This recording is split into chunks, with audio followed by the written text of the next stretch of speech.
I am so excited to share my latest resource, downloadable print your own flashcard decks. These have been created following my many years working with children of all abilities in the clinical setting, and my themed flashcard decks work. The kids love them because they're engaging and they encourage movement, learning, coping skills, and just plain fun.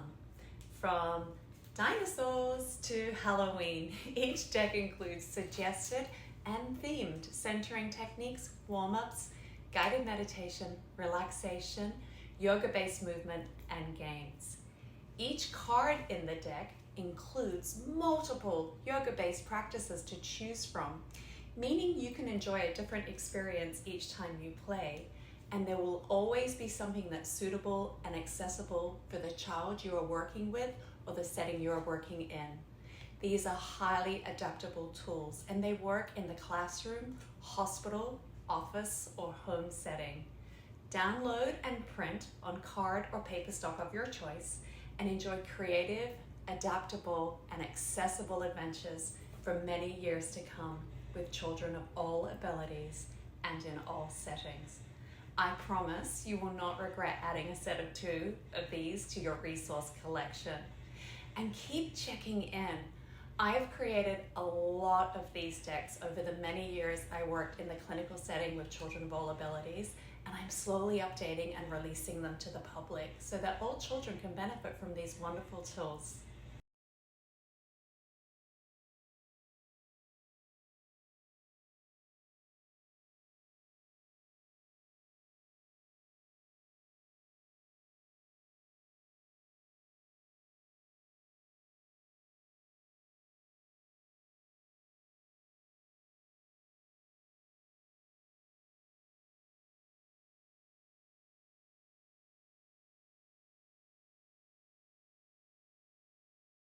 Roberts from Yo-Yo Yoga School, presenting movement, meditation, and mindfulness, a training program for pediatric professionals, educators, and parents. This is session number 21, and we'll be exploring the basics of adaptive movement. In a previous series, we reviewed the fundamentals of yoga-based stretches and postures, and we reviewed a lot of basic yoga postures, safe modifications, and the different stages of each posture along with the benefits. So we have that foundational tool. And now with today's session, my goal is to teach you how to really view those postures with a critical and analytical lens and start thinking outside of the box so that you can easily modify the postures for any situation and to help anybody, regardless of what is happening in their body or how their body may move differently, to be able to access the postures safely and benefit from them. So we'll begin just by reviewing yoga-based postures. So I'm talking about a critical and analytical lens. What do I mean by that? Well, what are the benefits of the posture? Why are you offering it? Why are you including it in the yoga session or the movement meditation and mindfulness session? What are the benefits? What is this posture or pose targeting? What areas of the body is it stretching? Does it affect the body in different ways? Is it to help improve posture? What is your goal? Maybe when we talked about twists, it's helping to support healthy digestion. So thinking through the why behind the offering of the posture or stretch, and then you can then build from that, you can understand whether you need to modify or provide an alternate posture or stretch as well. So safe modifications, safe alternatives. So these are 2 things we're going to talk about today as well. Perhaps we can take a prone pose, a pose that's typically accessed from laying on the belly, and we can modify it to be accessed standing at the wall. But are you still getting the benefits that you want to target for this posture or stretch, the reason you're offering it? If you are, then that's great. You can modify it at the wall. But perhaps you're not getting the exact benefits that you were looking for if you access the posture or pose in a traditional way. And that's when you can start looking at safe alternatives, alternate postures. So it's just starting to really think about what's happening, what's being stretched, what's being affected. If I modify it this way, am I still achieving those if that is the goal? And I'm going to really describe this as we go along. It's much better for me to show you and demonstrate. And I hope that through this process in today's session where I'm demonstrating how to really think outside of the box and look at the posture and recreate it in from accessing it from a different space, that you will practice along and really feel it in your own body. That's the best way to learn and understand it yourself, and then you can safely modify and teach others. So the checklist. What is this posture or stretch doing? Why am I offering it? Is it necessary? Is it beneficial? Are there modifications of this from the traditional way that you access this posture? Are there any modifications or stages of the posture stretch that will support this person's body? Or can I adapt it, which is really what we're going to be viewing today. Are there ways I can adapt this pose or stretch so that they can access it from a different body position safely and beneficially? Or are there any alternative stretches I can offer that will still get the same benefits, but it's just a different posture? Now, this works obviously when you're working one-on-one with someone, but this can also work in groups. If you're teaching a group, somebody may have an injury or may just not be able to access a pose in a typical traditional way. So having this knowledge is helpful regardless of who you teach or what age you teach. So we're going to begin. And I apologize for this setup today. I'm going to be using my mouse a little bit and just moving between screens so that I can go to the bigger screen and you can see me. It's not a very traditional setup, and I apologize for any slight delays here. But we're going to go through 10 common yoga-based postures. And you'll recognize most of these even if you haven't practiced a yoga class. They're the fairly most common ones, and this is enough, as this is a good foundational information for you to kind of build on. Once you see how I do these 10 postures, most of them I'll be demonstrating seated, standing, prone, and supine. So thinking outside of the box and taking each of these poses and accessing them from those 4 body positions. That's enough to provide you with the skills and tools to start really thinking about each and every posture. So even though we're only doing 10, it is more than enough, and I invite you to go back and check out the webinars on the fundamentals of yoga-based movement. So we will begin, with mountain pose. So I'm going to demonstrate different ways to access mountain. Traditionally, it is a standing posture. It's a very grounding and stabilizing posture. It improves the physical posture, and it is the foundation for good alignment and correct alignment in every single yoga posture there is. It supports body awareness and alignment, and it is really fabulous for stabilizing the core, strengthening and toning and stabilizing the core body muscles. We will begin, let me just quickly flip over so we get a full view here. And we'll begin with traditional mountain. So any of these postures that improve the physical posture, so as not to be confusing, I'll call them yoga poses actually. So any of the poses that support alignment and posture, really good for creating space and improve the quality of breathing.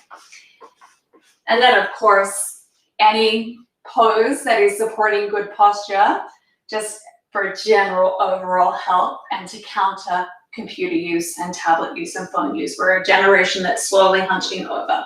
So anything like that is really helpful, especially for developing children. So you see, I have placed a block between my thighs. So this is a great modification that will help bring awareness to the legs. So I'm squeezing the block with my thighs, and that's activating the muscles in my legs.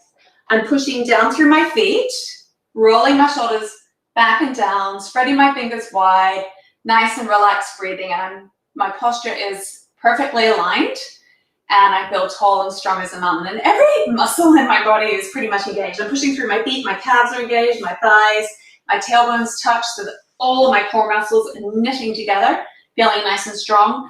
By spreading the fingers, I'm activating the muscles all the way up my arms. And I'm standing tall and strong like a mountain. And I'll turn profile just so you can take another look. Now, we did explore this, as I mentioned, in the fundamentals, a series on the fundamentals of yoga-based movement. We break down a lot of basic yoga postures. So that is traditional standing mountain with a block for support. So how do we find mountain in a seated position? So I'm coming down. So from a seated position, I'm finding my sit bones.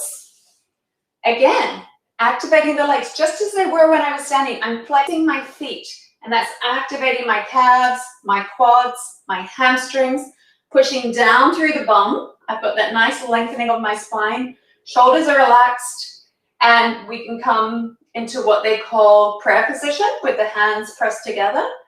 That can help activate the muscles in the arms. So just gently placing the hands on the floor, palms down, and I push away. And my spine is lengthening, and just like in standing mountain, all of the muscles in my body are nice and activated. So how do we find mountain from a prone position? I'm going to use just a little small pillow as a prop to support my head. Coming down on the belly, I'm tucking my toes under and pressing back through my heels. My legs are nice and activated and strong. Resting my forehead just on a small pillow just to give space for my nose to breathe. And I'm reaching my hands down by my sides, fingers spread wide. Pressing through the heels, my legs are engaged, my arms are engaged, and I'm aligning. And now finally, mountain, accessed from the back or a supine position, laying on my back, flexing the feet, legs are activated. I'm lifting my chest and tucking my shoulders under so I get that nice opening across the chest and spreading the fingers wide. So this is mountain pose on the back or from a supine position. And I'm nice and strong and activated. Everything's aligning. Legs are activated, arms are. I'm feeling very, very strong.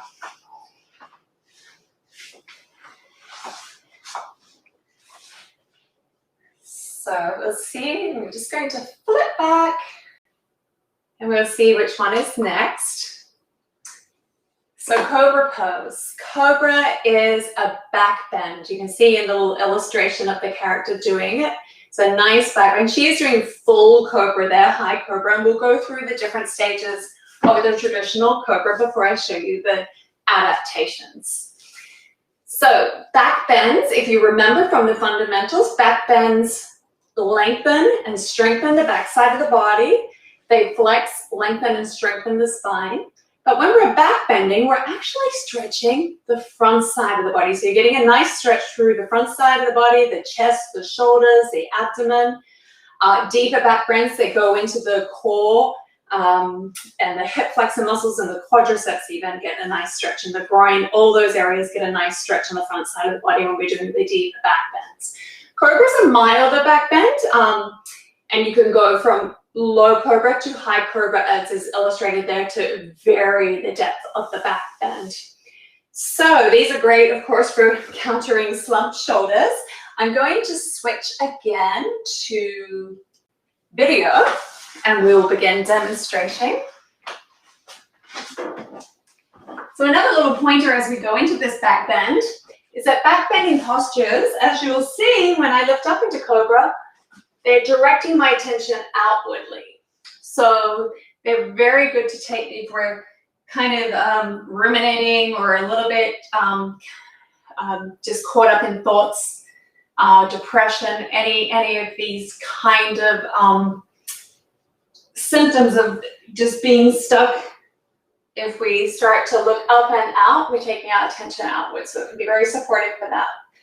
So back bends also are very energizing because we're taking that attention out and opening up to the world. So we're nice, they're energizing. as well as all of those other oodles of benefits I mentioned previously. So traditional cobra, spreading the fingers under the shoulders. My 10 toes are pressing down, so my legs are active and strong. I'm pressing my legs into the floor beneath me. Elbows squeezing tight, shoulders squeeze in, and I gently peel up on an inhale, and then hold and breathe. So this is baby cobra. And then, of course, we have, like we're seeing on the screen earlier, king cobra. A modification would be to just warm up gently and flow in and out. So we inhale and exhale, inhale and exhale. One more, inhale and exhale. And another modification, I'm just going to grab a bolster.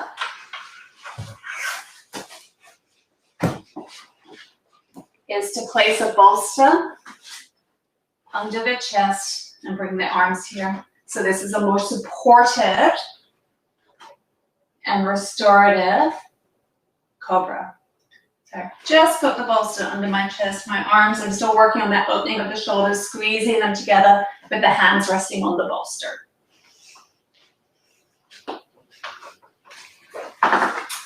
So the question, how would you access a prone posture like that standing? We begin in traditional mountain. I'm actually going to turn with my back to the camera. So I'm in traditional mountain. I'm bringing my hands behind my back and clasping them together. So already I'm getting that shoulder opening and that nice stretch in the shoulders. And then just because cobra is that gentle warming up back bend. It's not too deep. Just slowly drop my knuckles down and opening my chest and gazing up towards the ceiling. So I'm getting that lift and that opening. And then of course, because I'm in mountain, traditional mountain legs, I'm pressing my feet into the floor so my legs are nice and strong and activated. Getting very much the same feeling that I do when I'm on my belly doing traditional cobra. So again, this is a slight modification. Hands aren't here, they're down here. But it's how can I access it? What's being stretched? How can I modify and still get that same stretch and that same feeling? So let's try it seated. So my feet are flexed. So we have the activation in the legs, pressing down. And I'm just bringing my hands by my side, flexing my feet. And then pressing into the hands, I'm going to gently squeeze my shoulders towards each other. It's like I'm trying to touch my two shoulder blades together. That's not going to quite happen. So I'm gazing up a little bit, just slightly, not overdoing it. We don't want to hyperextend the cervical spine or the neck. Just chin neutral. So I'm pressing my hands into the floor and squeezing my shoulders together. And that just gives me a nice little stretch across the chest. Very mild back bend. Pressing down through the bum, I'm making sure I'm lengthening here in the core and the low back so that we're not cinching it. So we're working on our posture, shoulders, getting that chest expansion. And this is cobra, seated on the floor. Supine, how do we modify cobra to be accessed from the back? So we do a different pose. This is where we start thinking, is there an alternate?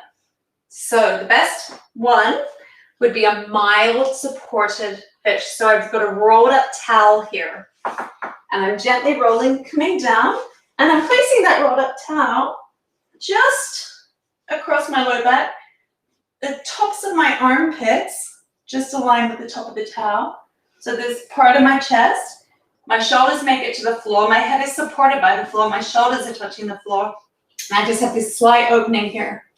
So this is cobra. You can extend the legs straight, and we can still get that activation in the legs by flexing the toes. And I'm going to gaze looking straight up. So this is a modification for cobra on the back. We're getting the exact same stretch, the exact same opening of the shoulders. Spine is lengthening. Back, we're getting the back benefits of a back bend, and the attention is being turned outward, as it is typically in a back bend. So that's cobra, traditional prone. seated, standing, and supine.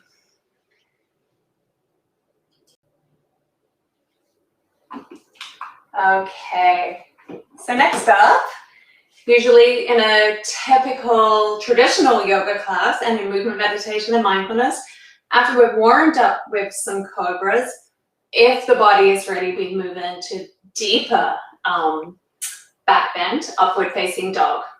So this is a deeper, fuller back bend, strengthening and lengthening the spine, strengthening the back muscles, stretching the front side of the body. Now, because the legs are involved in this, and the legs don't touch the floor at all in the traditional sense, you actually, in the traditional modification of the pose or stage of the pose, we get a nice stretch in the quads and the groin and the hip flexors as well. So we're expanding the chest, correcting slumped shoulders, and really supporting a healthy back, stretching the front body, supporting healthy and correct posture. So how